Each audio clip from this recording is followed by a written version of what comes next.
Chromium to make stainless steel. You also need chromium for chrome plating. Even if you like chrome, you probably would not be psyched to live near or have your kid's school near a chromium smelter. Chromium in the world. Chromium plant. The brother of the guy who's got the chromium plant. The guy who was the brother of the chromium plant. Chromium plant in Kazakhstan. Chromium plant in Kazakhstan. Next time you see something chrome plated, take a deep breath, cough it out, and think of the Trump Soho. Back to Trump! How does she do that?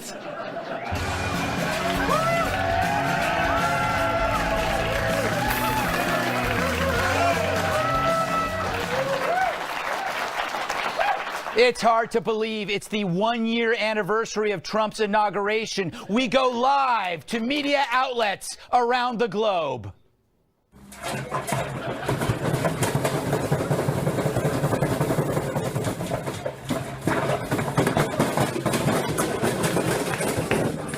Whoa, that's pretty rough for them.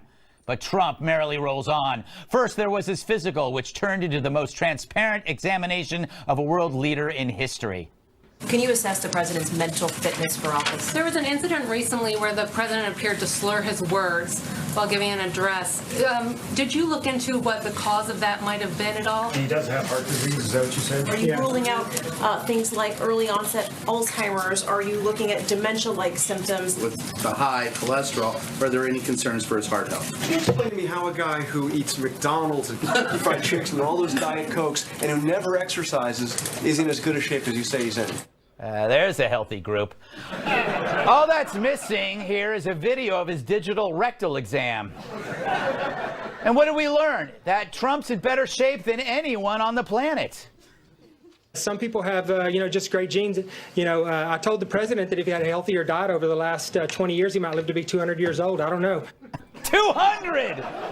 So technically that means Trump is really just 25 years old right now. That doctor kicks ass. He's so good, he should have his own show. This Tuesday on Bedside Manner, he's the doctor who breaks hearts as he mends them. He can remove your appendix, but tickle your funny bone. If something should happen to you over the next few months and you should fall ill at some point, then most likely I will be the one called to come and take care of you. Now with quicker pulse, higher blood pressure, and chronic awesomeness. 22 years of medical practice meets a press corps on life support.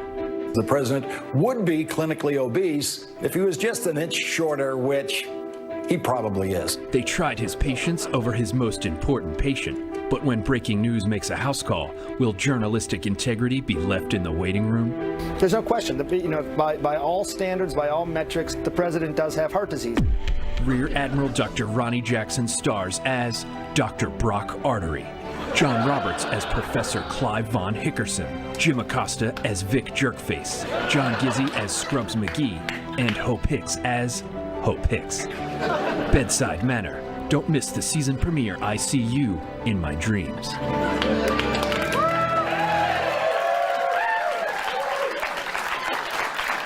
I give that 3 thumbs up. All right.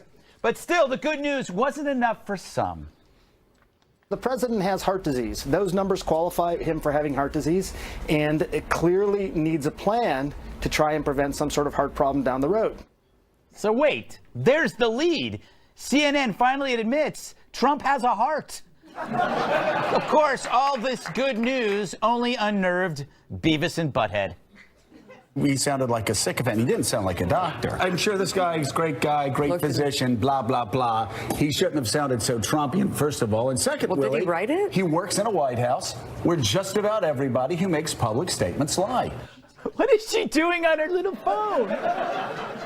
They're like that couple that you get stuck next to at a wedding reception table that makes you want to gnaw your own face off. Look, when you're calling the same doctor who worked for President Obama a hack, you've lost the plot. Which is why the fake news awards was perfect timing. As the press gave Trump's physical a physical, he gave one right back. And get this, turns out he's in way better shape than they are. How genius was it to have the media cover their own report card? We break in with this breaking news. We suck. But speaking of report cards, how is Trump's after 1 year? Well, the economy's way up and ISIS is way down. If you stop there, I'll take it. But jobless claims are lowest since 1973. And I believe we have footage of your 401k since Trump took office.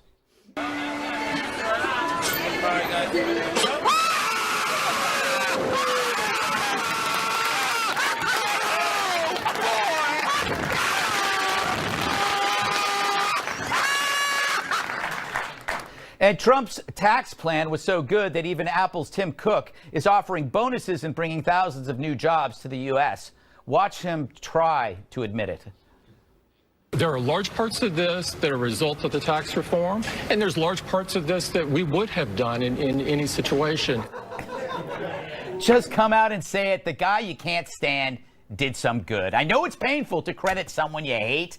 The media tech companies, they're like children in high chairs, shaking their heads as Trump feeds them their vegetables. Yeah, it tastes bad, but it's good for you. Anyway, what did we get amidst this good news? Flake news. The enemy of the people was how the President of the United States called the free press in 2017. Mr. President, it is a testament to the condition of our democracy that our own president uses words infamously spoken by Joseph Stalin to describe his enemies. Very, very moving, but very false. Flake's attack was actually fake news because Trump never said the media was the enemy of the people. He said fake news was the enemy of the people. That's no small change, for it fed a storyline that undermines the ability to criticize the press. Trump treats the media like flies buzzing around his ears, reminding them it's not the reporters who are important, but the people they report on. No wonder they're pissed. So here's my one-year assessment. If Trump can just control himself, he might end up being a figure for the ages. The entire planet is feeling his impact every day. They're talking about him in the jungles of Borneo. Like him or not, take a freeze frame of right now. He's the most important person on Earth. But by keeping him on his toes, so are you. And that ain't fake news.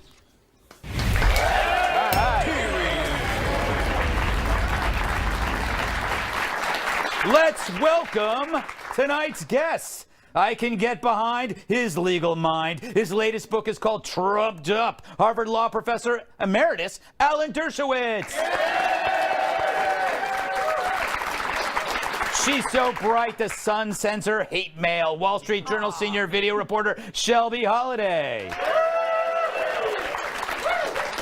She's the feisty dame who thinks everything's lame. National Review reporter Kat Timpf. And an inner tube is his pinky ring. Former bodyguard and my massive sidekick, Tyrus. All right. Professor, you can comment on anything, but I want to pose a question to you that despite all these missteps that are happening constantly, when you step back, there seems to be a path of accomplishment, which to me is astonishing that given all this stuff that's going around, things are okay. You know what it is? It's like a drunk man walking a straight line in an earthquake. It's like both effects are canceling themselves out. So he just walks a straight line. Does that make sense? No. Okay. Thank you. First of all, I'm still trying to get my head behind what Donald Trump will look like in 2147 Yes. when he turns 200. Yes. And you have to promise to put him on this show. Yes, we will. With his walker. Yes. And he'll come in and he'll look back. Yeah. And he'll look. I think this has been a very, very mixed year. Yeah. There are some very bad things. The statements he made about African countries are simply inexcusable. As the grandson of immigrants who came from what were considered S-hole countries back then and have accomplished a lot. We should never judge people on the basis of national origin. I don't like the way he deals with immigration, the way he deals with people from foreign countries. On the other hand, I like the fact that he has the peace process moving a little bit in the Middle East. Maybe the recognition of Jerusalem will finally push the Palestinians to come to the bargaining table. Mixed record on judicial appointments. Mostly I don't like them, but a couple of them are not so bad. So it's a mixed record for me. I would say more on the negative than the positive side, but he has 3 more years. Prediction, only 3 more years. Ooh. In 3 years, he's going to get on national television. This is a professor. I'm just making. I like him a lot. Here's his statement. He says, "I don't know. why any president thinks it takes 8 years to save our country. I have done more in 4 years than any president since George Washington. I don't see any reason for taking the additional 4 years. I can go back to the private sector and really help make America This is a good point. This is a good point. It's like what he did. It didn't take him that long to do Woolman Rink in New York. It took him a couple of months. He can get this thing done and he'll go do something else. I guess that's your point. It's like my grandmother used to say to our children, sleep fast, we need the beds. So if he can get it done in 4 years, hey, he's going to not run a second time. Shelby, I have a theory that, kind of playing off what the professor said, is that he is kind of a jerk, but a lot of times your boss is a jerk and he gets stuff done. What's your take on He this? got a lot done. I just produced a video for the Wall Street Journal for this 1-year anniversary, and I felt like the dryer on the trampoline. Because there was so much going on, and to recap a year in 4 minutes was nearly impossible, but also amazing to watch the market continue to go up. President Trump makes controversial comments. He's also a big cheerleader at times when things are going well. But the market, man, it just keeps going up. So I think that is a huge takeaway. It shouldn't be ignored. I do have a bone to pick with the fake news awards. You cannot come out with fake news awards and have the #1 fake news issue be an op-ed columnist. That is not a reporter. That is not news. You are undermining your entire point when you're but you overmine it when you pick Krugman, because boy does he deserve it. Guy might have said something that was not exactly right, but Krugman, he's not news. He's an opinion maker that everybody respects, no matter how crazy he is as he pets his cat. But why not call it fake media awards? And also, you have better things to do. I think it's fun. I get your point, though. I get your point. Kat, I want to talk to you about the health thing, but you can talk about whatever you want. He really is. He had that guy out there for an hour with Dr. Dreamy answering everything. Which is my nightmare. That's true. If I was ever in public office, they'd be like, oh, she's crazy, within about 3.5 minutes. I don't eat healthy. Sometimes I don't eat until nighttime because I'm too anxious. I have about 30 pairs of penguin socks that I wear year-round. I have a cat that I let sleep in bed with me, and if he doesn't sleep in bed with me, I can't sleep. I watch episodes of Bob's Burgers on loop every single day as I'm getting ready, as I'm in the shower. I'll play it real loud. The neighbors love that. The neighbor lady would come in as a witness on CNN being like, listen, the noise that's coming from her apartment. Thank God that we don't just let TV doctors diagnose us, because if we did, we'd all be screwed. That is so true. All right, Tyrus, a big finish here with you. I'm stuck on the whole, how many pairs of penguin socks? Between 30 and 50 from my Auntie Barbara. You want to make fun of my Auntie Barbara? She's a very nice lady. Thanks for watching, Auntie Barbara. Yes. Hey. And Uncle Frank. Yes, can't leave out Uncle Frank. So what do you think? I think you have, even if you're a supporter of Trump, you would deceive yourself if you don't admit there is a sense of chaos. It's like you're in a bar in an old West, an old Western where at any moment things could start flying. I think, well, yes and no. And just to go back to one thing, I actually was irked out my mind with all the coverage on his physical. He passed his physical. Yeah. And it wasn't good enough. So they kept looking for, well, how does he sit? Is he prone? Does he look for anything? Like, does he have hangnails or anything we can use to take against him? And the best part was, and I'll leave them nameless because I'm sure it's some kind of shaming, but these really, really chubby reporters at CNN who sit in chairs and tables, and when the camera angles turn, you see the little bellies because they work out, are talking about him, calling him obese. Yeah. That was hilarious. Like, everyone in America is damn near obese if you do it right. I mean, if you follow the scale, I should be in a walker on my 600-pound life, leaning for Big Macs. But I mean, it's amazing to me that the people that were talking about him, there was no mirror in CNN while you were running your mouth. Like, he's an older man. Of course, he's gonna have a little bends and ticks on his heart. He's supposed to. He's an old man, but he's fine. He passed physical. Move on. You know, it's funny. I gotta wrap this up. I'm jealous that Trump can eat whatever he wants. I call this old school health. He's not personal trainer healthy that you see everywhere. Personal trainer healthy. They're muscular, but all they do is eat like strained kale. He's dock worker healthy. Old man ate bacon and beer every day. It's funny, but it does reflect a very serious problem that we're trying to pathologize political differences. First, we try to criminalize them. That's your book. Now we're trying to pathologize them. But the Republicans did the same thing. When Hillary Clinton tripped going into that car, people were diagnosing her. Look how sick she is. Yeah, it's She's true. not qualified to be president. We Let's were right, cut that though. from both sides. Let's cut that out of both sides. Let's get whoever gets elected. Like crap to a latrine, it heads to the screen. This week it was announced Michael Wolff's best-selling book, Fire and Fury, would be turned into a TV series. I'm not sure that's a good idea. Look, I've written books, I've done TV shows. TV exists to make books more interesting. How do you make Trump more interesting than Trump? How are they going to make a TV version that's more interesting than the real thing? The guy's a walking blockbuster. So good luck to them. But I don't think Fire and Fury is going to work on TV. I'm pitching a competing show called Fire and Furry. Here's a clip of the pilot episode. I piccoli crescono, ma le abitudini rimangono le stesse. Vero? Sempre le solite abitudini? Brutti vizi, eh? And they are delicious. Shelby, my theory is that you can't. How can you make what's really happening better without making it up? Yeah. I have no idea. And I was talking to a friend in the publishing world, and he said you never usually see nonfiction books become something funny or comical. You know, all I can picture in my head is Veep for some reason. Yeah. Just something totally bananas. And he said we just don't see that happening. It's a nonfiction book, but you never know. And I just think it's going to be hard to outdo whatever you're trying to do. You know, Alec Baldwin does Trump with a ream of writers, a team of writers, and Trump is funnier without that, Dershowitz, because he's real. Well, but you've adapted books into movies. I mean, could you do this? Only on one condition: if you could get Trump to play himself. Yes.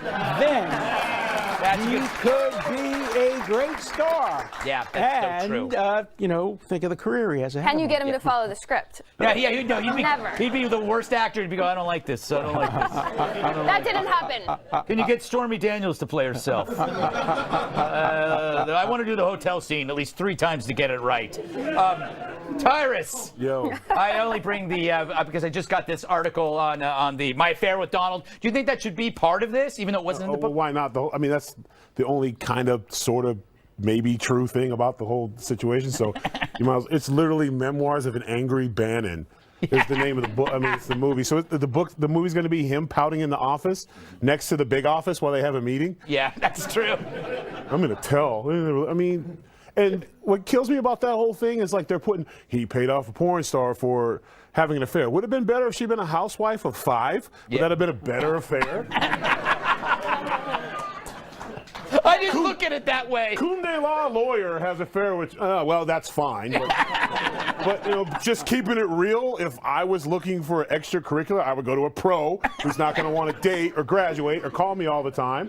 So I probably would go that route. I'm not saying I would. It's apprehensible. And I'm not saying he did either. But fellas, women, hear me now. If you're going to go out and date, go out and sneak around, you're going to sneak around with somebody who can come back home and ruin your life? Or you have a professional where you sign a disclosure and there's a medical test and everything's fine?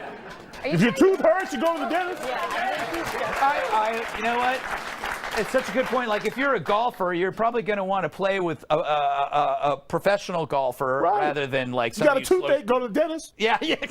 But I think, you know, the interesting part of the book that I don't even know what that means. The interesting part of the book they actually could make a decent TV series out of is the 3 groups in the White House. Yeah. The Bannon group. Yes. The Ivanka and Jared group. And the Republican group. That was an actual insightful part of the book. She was her own group. She was her own group because nobody liked her. That might be the most fascinating part. We have no idea what she was doing. No, neither did she. Maybe we would learn. She brought her friends over to check out the rooms. Kat, where do you see this going? Is this happening? Would you watch? I only under one condition, and I have the perfect person to play Trump. Can we get it on the screen, please? Alf. There we go, right? Yes. They have the same hair. They kind of look alike. They have the same scallywag attitude. Yes. And for the Fire and Fury book, we keep the part about eating cats. Oh, that's All of the problems in the White House is because Trump eats cats. I didn't know that about it. That's what Alf does? Yeah, he's chasing their little kitty around for most of the series. Get with it, Greg. I'm sorry. I think, this could only work if they did it real time, like 24. So, you know, at 24 was 24. They'd have to do it at night, and they'd have to replay the events of the day with actors. They'd have to do exactly the same day, because real life is better than whatever they're going to offer. I will stick my face in a beehive and play Bannon. Yeah, there you go. Stick my head in a beehive? It's the only way you're going to accurately depict. I mean, this is amazing. He does have a lot of blushing going on. We got to go. It's still to come. A week ago, Hawaii told 1 million people they were all going to die, but now the story's already in the trash. We dig it up next. I'm Marianne Rafferty. The blame game goes on in our nation's capital. A rare weekend session ended Saturday night without a deal to fund the federal government. Republicans and Democrats are pointing the finger at each other for the government shutdown. Democrats are demanding that any short-term deal include protections for so-called dreamers, young, undocumented immigrants. But Republicans say that's a non-starter. They won't make a deal on immigration until the government reopens. President Trump tweeting, quote, Democrats are far more concerned with illegal immigrants than they are with our great military or safety at our dangerous southern border. They could have easily made a deal, but decided to play shutdown politics instead. And if no deal is reached by Monday, about 800,000 federal employees will be furloughed. Congress returns to work Sunday afternoon. I'm Marianne Rafferty. Now back to the Greg Gutfeld Show.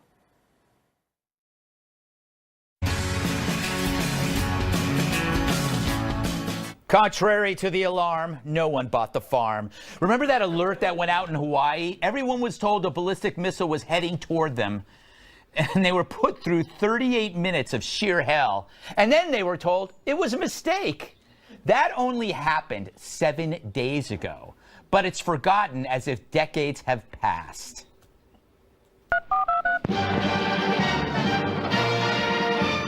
Beautiful Hawaii. Nothing but warm beaches and smiling faces. But not way back in the year 2018. Back then, technology was primitive to say the least. One unlucky chap clicked the wrong item on a computer menu and holy hula skirts, statewide panic. The emergency management employee had accidentally set a false alarm about an incoming ballistic missile. For 38 minutes, gents and dames everywhere were hightailing it for cover. Well, mahalo for nothing. As for the employee, he's been reassigned. At least he didn't go out with a bang. So, why has this story fallen so quickly under the radar? Well, for one thing, you can't blame Trump for it. Although some have tried with every fiber in their yogurt-fed being. But if you can't tie Trump to it, it's not a story. So what if parents were putting their children down manholes and priests were absolving flocks of people of their sins and families were tearfully saying goodbye to each other? The president said a naughty word, and that's all that matters. For more on the Hawaii story, let's see what others are reporting.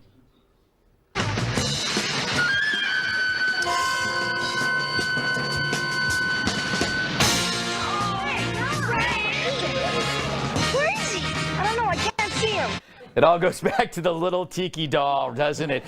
Tyrus, I can't believe that we don't talk about this. Is like, just because it was a false alarm, we're not taking it seriously. And you know what, the part that really bothers me is it took 38 minutes. Yes, and they knew 5 minutes. 38 minutes. Well, before that ballistic missile, that should be national security. I don't think your local state should be taking care of that, obviously. But in those 38 minutes, do you know how many marriages were ruined? Yes, true. You know that moment where you're like, I never liked your mother. I only stayed with you for the kids.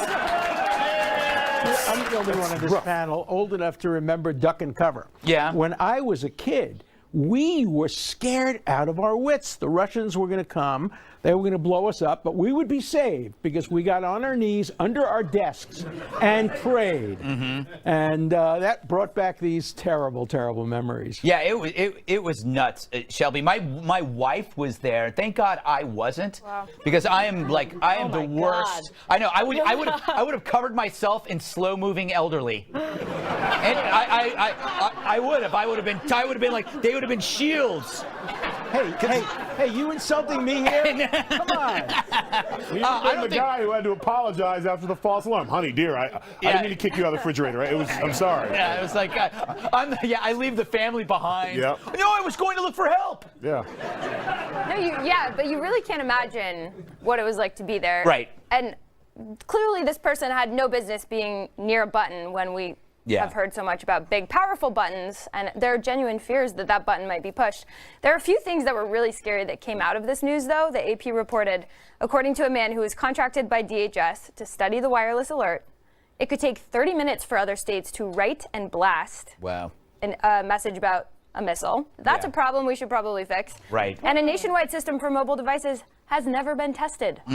These are things that just seem so simple. And the fear is that we've moved on so quickly from the news. Will they ever be fixed? We move quickly from everything. You think about the Vegas shooting. We act like that's happened 10 years ago, and we still don't know what the hell happened. Kat, you said you disagree on what? I disagree. I don't think there should be any of these warnings at all. Oh, really? Why? If you're gonna get missile bombed to death, what are you gonna do about it? Get a raincoat so you don't get wet? Gonna stock up on canned goods? You're never gonna get a chance to eat those canned goods. There's nothing you can do. Why not just let people live and then, 1 second you're not? Well, this is an interesting point. The best response I heard is the husband of my wife's friend. They were there for her birthday party, and he's Russian, and everybody's panicking. People are crying. His wife's crying, and he goes, "Go back to bed. If you wake up, all good." And you can't get better than that. No. You can't get better than that. That's a cool dude. The one thing I got to say, I love Hawaiian shirts, but it's weird when they're at a national security press conference. When they're in Hawaii. Do you throw a tie over a Hawaiian shirt? I don't know. I mean, I don't get it. Anyway, I don't get it at a national security. I love Hawaiian shirts. Love them. Just not in a serious meeting. It's incredible. You can wear them anywhere. Anyway, coming up, North Korea's got Olympic fever. North and South are joining hands to win a few medals. Or die trying. Seriously, you lose, you die. That's next.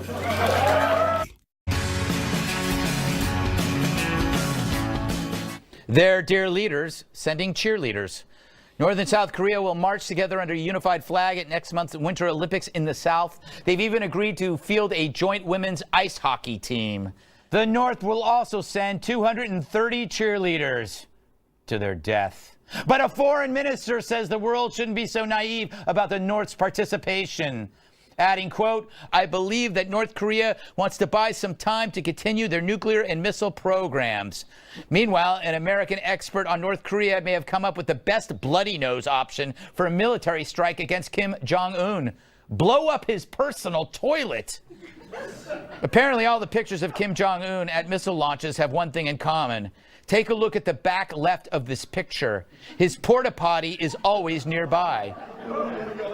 As Jeffrey Lewis explains, taking it out will, quote, "send an unmistakable message. We can kill you while you're dropping a deuce." I'm never pooping again. As for the Olympics, they've added a new sport that promises to be a huge hit.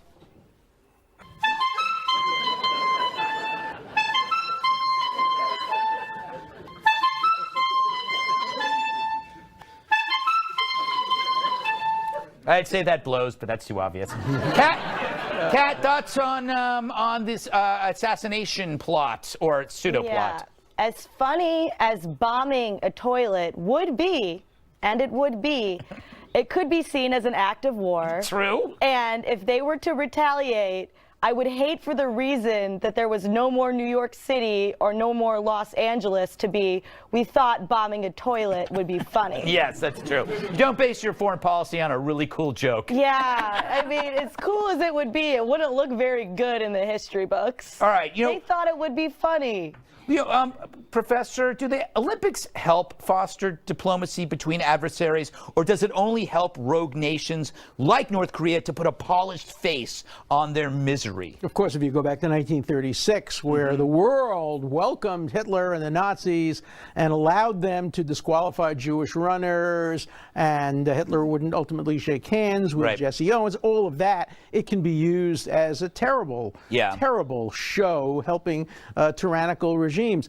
On the other hand, it also, think of how many of these cheerleaders are going to go back to North Korea. I hereby offer to represent any of them who want to defect. But that's... Okay, but they don't have to be a cheerleader. But think about this. They don't have to be a cheerleader. Anyone who wants to defect, I'm their lawyer. But see, now here's the reason why I think they're not going to defect. Each one of those cheerleaders' families are probably in a room, right? Right. They're probably in a room, and it's like, if you don't return, they're a casserole for the starving citizens. That's what... I hate to say it, but there are reports that there's some bad dietary... You think is in the burger? Yeah. But Go ahead. The cheerleaders are interesting because when you read the headline, it sounds really silly. They're sending this huge group of cheerleaders, couple of athletes.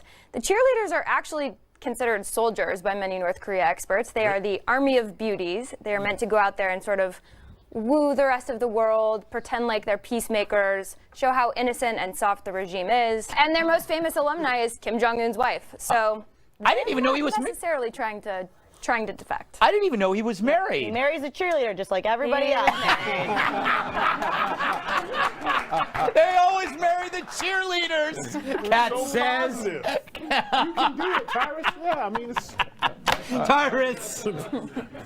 What do you... Okay, is this just a way for Kim Jong-un to just put off stuff to delay while he's still developing weapons? Look, I'm cooperating, but then he's actually doing something else. I mean, it's probably a little of that, but also at the same time, one of the things that has happened for him and his country is with getting sparring with the president of the United States and the leader of the free world, he has the spotlight right now. Yeah. So chances are, if he wouldn't have had the interactions that he's had with President Trump, none of this would be happening right now. I think you're right. He's trying to play a sympathy thing, and then you're 110% right. Every one of those cheerleaders, they got a reason to come home, or several reasons to come home, because once they get over there and they see a warm bed, 3 hot meals, free speech, TV. I mean, I don't know if you've ever been to the Olympic. It's like a little city. Yeah. And it's just a whole lot of fun going on. Yeah. And stuff. Yeah, it's been a while for me since I've been in the Olympics. A good friend of mine, Mark Henry, the world's strongest man, he goes to Olympic, and some of his stories from the Olympics back in the day, I was like, did you even have energy to lift? Yeah. They party, they have fun, everyone's meeting everyone, they're going to be exposed to a lot of things. There was a lot of clean and jerking going on. All right, I don't even know what that means. Ruins the story. I'm talking about sharing ideas. This is a dirty little old man. No, I mean, he's working. I got the old man sweater on, but you should have it on. All right. Would you guys stop attacking old men? All right, still to come. New California wants to become the 51st state. But why stop at 51? Let's add the moon while we're at it.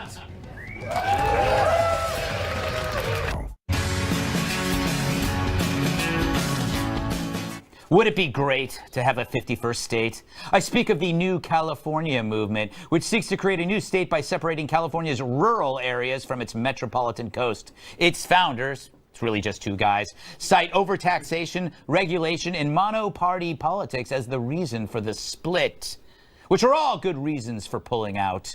California was once... Stop it! I lived in California. It was once a pretty cool state. You had the film industry. You had orange groves. You had giant redwood trees. You had the Modesto Nuts. It's a minor league baseball team. They don't talk to me anymore. Now it's let itself go. An elegant gentleman has become your fat, drunk uncle who can't even zip up his own pants. The founders of New California formally declared their independence this week. I believe we have tape of their presentation. San Diego, Los Angeles, San Francisco.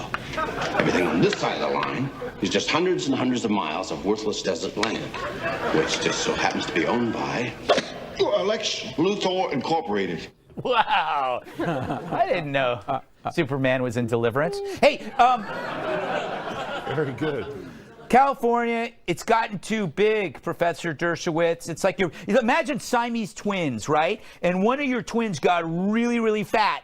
And you go okay, it's time to split. We're calling the doctor. Look, there are people in California who want to not have a separate state. They want to secede and have a separate nation. They would be, the 7th, 8th largest economy in the world? Yes. They would be among the top population nations in the world, and they could legalize marijuana without any concern from the federal government. In the world? Shelby, This could be a great contest to see. You have the two states split. Which one would do better? One with like free market, free market, free mind mentality that Professor Dershowitz discusses, or big government intrusion of the other kind of California? That's a good question. I mean, I think this is what happens when you overtax your citizens, can't balance your budget. People get really frustrated. They want to leave. But if you look at the plan that these new California guys released, it's literally a 5-page sloppy PDF. Is that all you need? It looks like something a third grader put together. So I think they have a little ways to go in filling in the details and convincing people this is a good idea. But also, all the wealth is on the coast. Yeah. So they would also have a bit of a reality check when they start realizing what their resources are. But how big was our Declaration of Independence? Bases. Wasn't that one sheet? It was a much more intelligent sheet. Really? I'll have to say that. I think it was written on a cocktail napkin, if I remember correctly. I believe that you're right. Yes. Yeah, they all had. Everything good is written on a cocktail napkin. Tyrus? What? I don't know. You want me to follow up with that? Yes. Look, I grew up in California. I still have my California driver's license. I vote absentee ballot. Like, I'm still a Californian. And they do this. I grew up with this constantly. At one point, Northern California was pissed because Southern California was taking all their water, so they wanted to split and be Northern California, Southern California. Then some genius came up with the 6 states. We're going to have 6 new states in California. You know, Texas did this, but a few years ago, Texas wanted to succeed because it seems like whenever someone doesn't get their way, they want to pack. That's the way America is now, apparently. When you don't get your way, you pack your bags and you go home. But So they're now not leaving. No, they're just saying we're not being a part of this anymore. No, there's still going to be a state. Family Guy, he did that too. They're going to be a state. That's good. It's good. They're moving out of that. They're not moving out of the house. They're getting their own room. Yeah, but it's not the way I like it, so I want it. I would be. I would be pissed. As a Californian, I am tired of California when I go there. It's like people. I had to move out of California because I couldn't afford to live there. I couldn't afford to buy the house that I grew up in. But what did you do? I sold it for a lot of money. Called Greg, or did you move to New York? I moved. That's the thing about America. There's like 49 other choices. Yeah, you got to move. You're not going to get it. They're not going to split. I think that's the moral. Is you got to move, Kat. Yeah. You must move. Is that my question? Yes. No. Virginia split off from Virginia. It became West Virginia, right? Maine and Massachusetts. Yes. Dakota Fanning left North Dakota. It just blows my mind, like you said with the PDF, that there are actually people out there who are spending their time doing this. Really? Yeah, like You've spent time on worse things. 100%. And that's exactly my point. I was like, these people must have no psychological noise. They must have no social traumas to deal with. They must have other lives. Who gets and spends their free time thinking, you know what, I would like to make a PDF about creating my own state, and I'm going to do it. I think this probably the I like best these people. I agree. The best people. You should have them on the show and interview them. I will. You know what? You're right. You know, it's like the people who do C-Lab. Let's get to the bottom of this. Do C-Lab? It's much better than anything I do. And then when you with my ask free them one time. wrong question, they're going to form their own Greg Gutfeld show in the corner.